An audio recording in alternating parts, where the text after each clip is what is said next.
The Sega Genesis is the one system that finally challenged Nintendo's dominance in the video gaming world. Whether we're talking about the original 16-bit Sega Genesis, you know the one with the headphone jack and everything, and this great retro styling. Whether you're talking about the Sega Nomad, which was essentially a portable Sega Genesis, the Model 2 Sega Genesis, the 32X, or the Sega CD, Sega really tried to take it to Nintendo. One of the things that made the Genesis unique when it initially launched was its controller. This 3-button beauty had one additional button than the NES, the competition at the time. As time went on, Sega went ahead and released additional controllers such as an arcade fighting stick and even a 6-button controller that gave you even more control as you played. Over the years, getting a good quality Sega Genesis controller to control everybody's favorite Blue Hedgehog as he goes ahead and tries to take on Dr. Robotnik has become more and more challenging just because there hasn't been any new stock in almost 30 years. What is a gamer left to do if they're looking for a good quality controller? The answer, oddly enough, comes from Sega themselves with a partnership with accessory manufacturer Retrobit, as they have new 6-button controllers compatible with the Sega Genesis, 32X, Sega CD, Sega Nomad, and Sega CDX. Welcome to Rock Solid Productions, where in this video we are going to check out the 6-button arcade pad officially licensed by Sega for the Sega Genesis from Retrobit.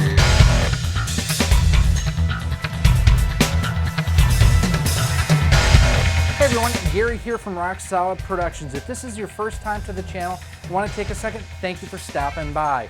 If you like what you see here, do me a favor, check out some of the other videos we have on the channel. We have a few hundred for you to be able to check out, including a lot of stuff that you're going to see today on the Sega Genesis and the Retrobit Super Retrocade. If you really like what you see here, do me a huge favor. Hit that subscribe button. That way each and every time we do upload new content, you're kept the most up to date. So at CES, Retrobit announced a partnership with Sega that they were coming out with new stock, officially brand new licensed stock controllers for the Sega Genesis and several other Sega systems. Now, the one that we have here, this is the clear blue 6-button arcade controller that we have, and this one is designed to plug right into the Sega Genesis and the Sega CD. In addition, you can also pick up a version that features a USB port on it. That way you can use it with your Windows PC, your Mac, with a Android TV if it has a USB input on it. You can also use this with Retrobit's own Super Retrocade. So what we're going to do, we're going to throw these on the bench, check and see how they come out of the box, check the fit and finish, and then we're going to play some games. So checking out both controllers that we have here, they are both the clear blue. Now there is a black version, like I mentioned in the intro, which will pop on screen right here for you. Basically the controllers themselves, identical. It's just a matter of one has the traditional Genesis style connector on it, while the other one has a USB connector on it. Now looking at the back of the box, relive the controller that changed the game and take it to the next level with the officially licensed Sega Genesis original port controller by Retrobit, featuring a 10-foot cable, yes, and compatible with the original and most third-party consoles. Compatible with Sega Genesis and Mega Drive. I often forget to mention the Mega Drive. Features that classic 6-button layout, 10-foot cable length, and an original grade quality. Again, look at that right there, the Sega logo, right with the Retrobit logo. This is something they are not kidding about, that this is OEM quality right out of the box. I'm actually going to open the bottom. I found with the Saturn controllers, it's easier to do it that way than to try to get out of the top. Flip it around, and again, this is the Genesis connector on here. Look at that. That is a thing of beauty right there, ladies and gentlemen, boys and girls, and gifted animals. So again, we have that officially licensed Sega logo right up top. Buttons feel really good. D-pad feels spot on. Now, on the back, again, you see here not only Sega, but Retrobit, both logos side by side. I like this kind of transparent case. I always like seeing how stuff works. It's just super geeky, I know. Now, it does have your mode button up top here for games that do require it. Now, I don't know if you noticed, but in the background here, I've got my Nomad. We're gonna plug this in real quick and just see how it plays. Start button's working. And this is a really cool hack of this game. It's actually TMNT in Streets of Rage 2. We're gonna go to, here you can see it does work with the Nomad. We'll go to duel real quick. All right, so this is just me against myself really, but. So this is one of those games that only the ABC buttons work anyways. Yeah, I mean, this is doing its thing. I'm liking this so far. So it will work with the Nomad. Let's check out the USB version real quick too. You can tell precisely how much I don't really play my Nomad because it's labeled right on there that the bottom port is for player 2. Same thing, we're gonna open from the bottom. And again, we'll look at the back. You know, pretty much the exact same things on the back here, except for it says with USB for PC, Mac, and Steam. Officially licensed by Sega, compatible with PC, Mac, Steam, and super retrocade. They do mention that, which is cool. Classic 6-button layout with reposition mode button. New LR shoulder buttons for extra configuration. You know, I did not notice that. It is something different on this version than on the Genesis version. Let us check out everything that's going on here. Again, it's beautiful. I love this blue that they went with. So looking at the face of the controller itself, you have your mode button is here now, start button is there, and yeah, you have LNR triggers up top. Interesting. That's pretty neat. I like that. Again, that's transparent kind of design, and again, we also have the Retrobit and Sega logos on the back. But enough of taking a look at what they look like. Let's see what they play like. Okay, I'm cheating a little bit. The first game I'm gonna try out is actually Wonderboy, playing on my Master System because I wanna see, it's the same connector type and everything. Will this work? Because you can normally use a 6-button controller or even a 3-button Genesis controller on the Master System. So far, so good. So it looks like B makes you run, and then C makes you jump. For any of you who may have never played this, this is essentially the original version of Adventure Island, at least, need to talk less and play more. But this is essentially what Hudson used to develop for the NES. Play control feels really good. I mean, this is a game where your character feels slippery anyways, but I mean, it's exactly what I would have expected out of it. But I mean, this is playing great on the Master System. Cannot complain at all. I mean, I've got your normal, flicker and slow down. Oh, can I get back up there? Dang it. Well, I got greedy on there.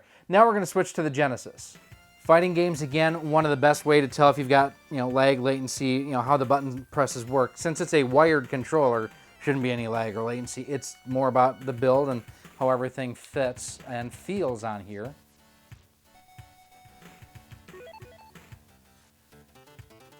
As always, we're going to pick Ryu. Got my controls mapped the way that I like them, so I like having high kick and high punch on X and A instead of Z and C.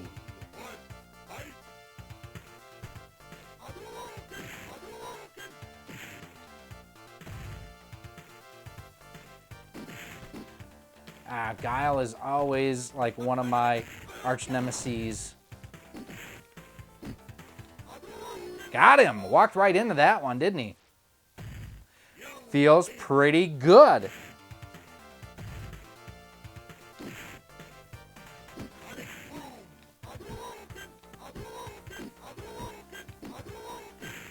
I am that guy. I am just going to spam you with Hadoukens.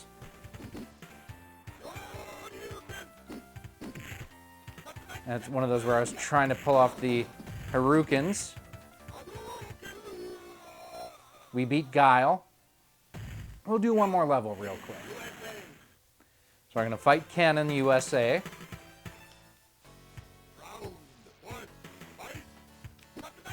Forwards.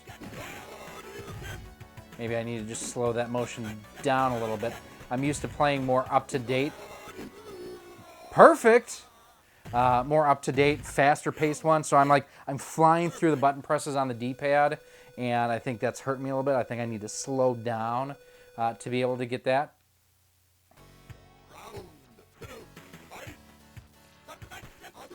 Ooh, he got me. Yeah, even there, I did the Hadokens a little bit, or the Shoryukens a little bit too quickly, and that kind of bit me, and Ken beat me there. Again, just trying to see if I can't get the moves down with this controller.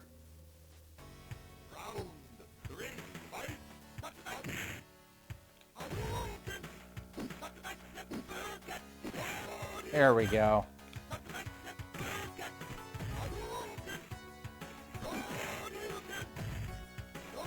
And that's exactly it. I'm just going too fast. If I slow it down, there, I got it again.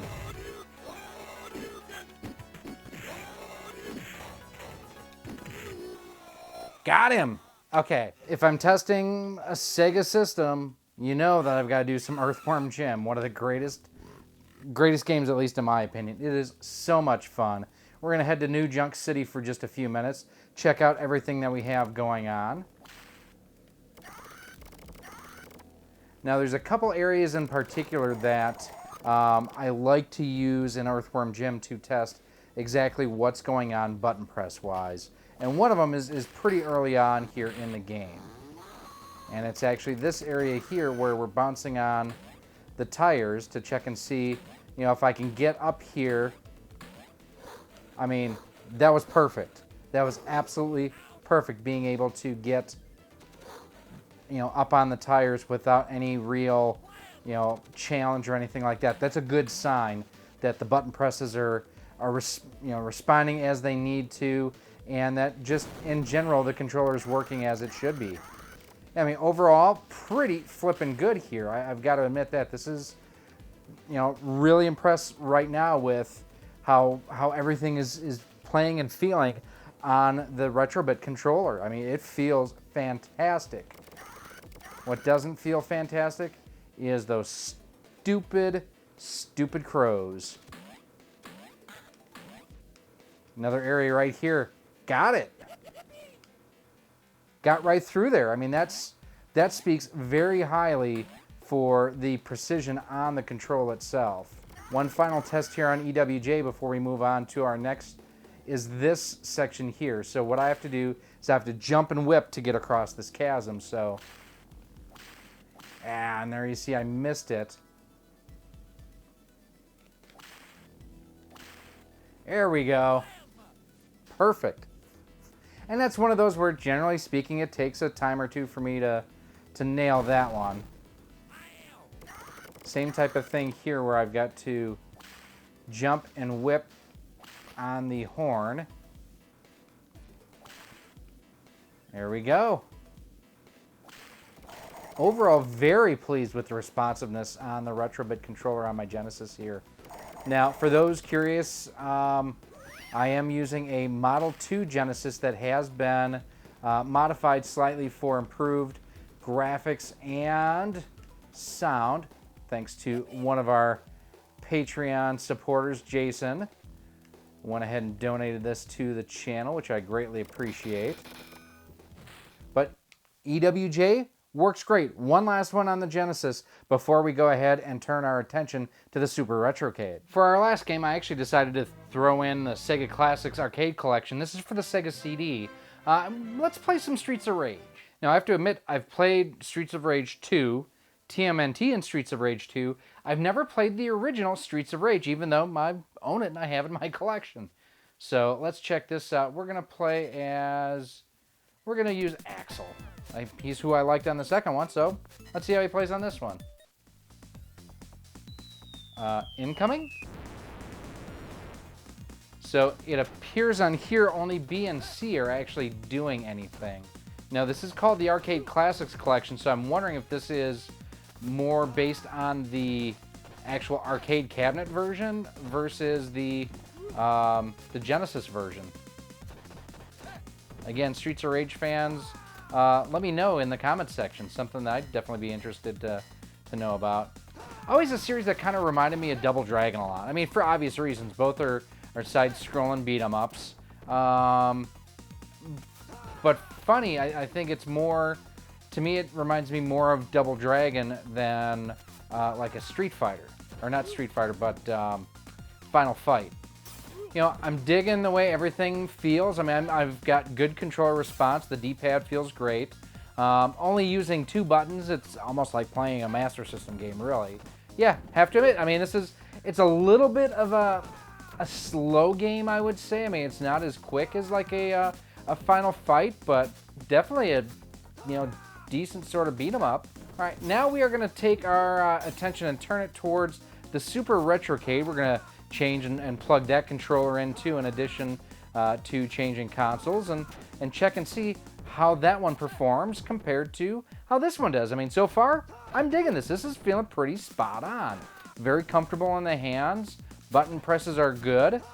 D-pad feels exactly like it should, so no real complaints here on the Genesis version. Now, one difference on this controller versus the standard Genesis controller from Retrobit is the fact that this actually has the L&R triggers up top, which is interesting. It also means the mode button has been moved down below here versus up on the top. Let's see. First of all, we have this is the original Super Retrocade. I don't have a version 2. I'm going to hit the mode button here. And there we have audio, video. All my settings are right here, which is great. You know, we're going to play some Mighty Final Fight here, and I've actually been a kick on playing this game lately. Retrobit includes it with their Go Retro Portable. Such a great beat-em-up. I want to make sure, first of all, that we have resolution size. We want original size. So let us play some Mighty Final Fight. So those not familiar with this game, this is basically Final Fight, but for the NES. Because it only used 2 buttons on the NES, the game was set up a little bit different as far as the controls themselves go. You do have all 3 characters, Cody, Guy, and Hagar. We're going to play with Guy. So A jumps and B attacks. I love the sprite work on this. It is such a great game. I've actually looked at picking up a copy recently. They tend to go for about $180 to $220 for just the loose cartridge. This is one of those with all of the repros or the re-releases that Retrobit has been doing lately. This is one of those games, kind of like Metal Storm, that I really love to see Retrobit re-release. Or do one of their special collector's editions, kind of like what they did with Holy Diver, what's in the works with Metal Storm, and the like. I mean, it's a great game. It's just so crazy expensive. Everything is working exactly like it should be. I mean, button presses again are feeling good. Now, one of the main things to remember is I do have my television here set to game mode, so that'll give me the best responsiveness as far as lag and latency compared to you know, if I didn't have that on here. Now, I am using just a standard HDMI cable, nothing special here about what's going from my system to my capture card. And this is being captured with my EasyCap 284. Now, you might be looking at this and wondering, hey, where's all the images at? Well, I actually have a number of games loaded on an SD card playing through my Super Retrocade. I want to check out a Super NES game, actually, on the system with this. Where is it? There's one in particular, that bad boy right there. We're going to play some Super Mario AllStars and Super Mario World. Now, the one thing is I don't have the controls mapped properly right now, but I believe Z and C are L&R.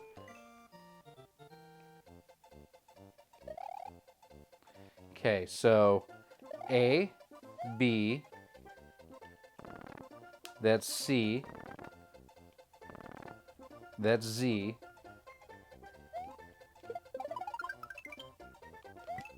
so it's a little awkward for me right now because Y or X I can hold that down to run, and then B is to jump.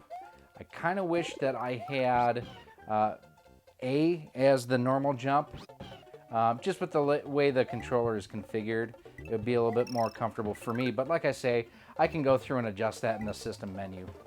Now, I know a lot of you might be, you know, wondering how I'm able to do this. There is a tutorial here on the channel to show you how to do this. Now, one thing I do recommend though is if you are going to do this, only do it with games that you actually own the physical copies of. I own both the US and Japanese version of Super Mario World and Super Mario All-Stars. You know, I'm not encouraging piracy whatsoever here. It's just one of those things. If you're a fan of the games, go ahead and make sure that you actually own them before you dump the ROMs or something like that. And there's a lot of tools out there that you can actually dump the ROMs from your existing physical cartridges, which is very cool. You know, it's funny to see Yoshi here, just because I've been playing Yoshi's Crafted World lately, and to kind of see his first adventure again is always fun. Really good. Let's wrap it up. Retrobit has hit a home run with these 6-button controllers. They're comfortable, they're accurate, they feel really good, the buttons are great, the D-pads are awesome. On the USB version, the mode button works great as a select button when you are using it on the Super Retrocade. Overall, these are great controllers, and honestly, if you do have a Super Retrocade, I would probably recommend this one, the Genesis 6-button one, a little bit more than the Saturn version, simply because of that mode button that also acts as your select to be able to get in and do like the screen resolution, remap your buttons, all that stuff. You know, I really liked that. I thought it played great. I thought they both played great. Now, if you are looking to pick one of these up for yourself, you can do so by heading on over to CastlemaniaGames.com, and if you use promo code ROX10, you can actually save 10% on most items on the website. You can also pick these up over on our Amazon storefront. We'll have a link down below in a pinned post. Same with the link to CastlemaniaGames.com. Now, if you do go ahead and order it through our Amazon affiliate link, it actually does help out the channel. However, there is no discount involved with that, just as a heads up. Thanks to Ryan, too, for offering those discounts for you, our viewers out here on the channel. What do you think of these controllers? Are you looking to pick one up? Do you like the style? Do you think that you're going to pick up the blue one or the traditional black one? Let me know down in the comments. You can also go ahead and send me any comments or questions that you might have to our email address at rocksolidmail@gmail.com. Hit me up on Twitter at RockSolidStudios. We're on Instagram at instagram.com/RockSolidProductionsGK. And we always have the conversation going over on our Facebook page at facebook.com/RockSolidProductions. I do need to take a second as well and thank all these great people that you see on screen. These are our Patreon supporters, and each of them donate each and every month to make sure that we can bring you cool and exciting content. The show wouldn't happen without their support, so thank you all. And if you want to join them and get early access to all of our content, exclusive one-on-ones, behind the scenes, and more, head on over to our Patreon page at patreon.com/rocksolid.